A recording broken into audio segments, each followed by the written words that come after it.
Thank you, Enrico, for joining us today. What did you think about the fact that Mr. Rogers took the responsibility of speaking into children's lives really seriously? And even though he was a man of faith, rarely did he speak of God, but really saw people for who they were and loved his neighbor as himself.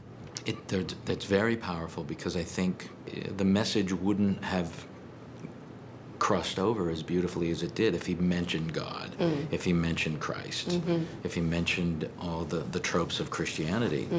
He didn't. He kept it so simple. And so when people say, do we need the message now? I go, we've never not needed it.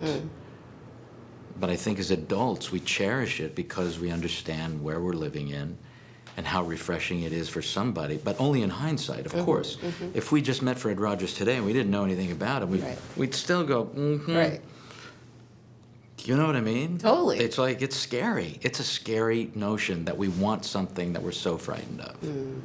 Did you meet anybody who knew Fred Rogers when he was alive? I got to be very good friends, and still am very good friends with the character I played, Bill Eisler, and his wife, Marty. You know, he was with Fred from the beginning, and his longtime producer, but more than that, he was his driver, he was his secretary, he did everything for Fred. And you know, and there was something exciting about meeting the person you're playing, and they always, Marty always referred to me as the better Bill, the better looking Bill, the smarter Bill, the nicer Bill, and he was always real Bill to me. He was also the protector at the gate. When the producers came to him, they needed his permission to make this movie. Hey, I'm looking for Fred Rogers. In here. It's a beautiful day in this neighborhood, a beautiful day for a neighbor.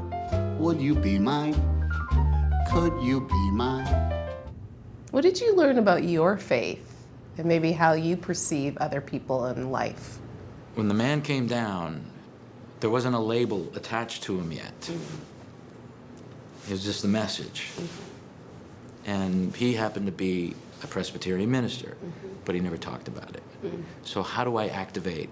How do I activate and live that, as opposed to defining myself by that and be that? I do want to love my neighbor, you know?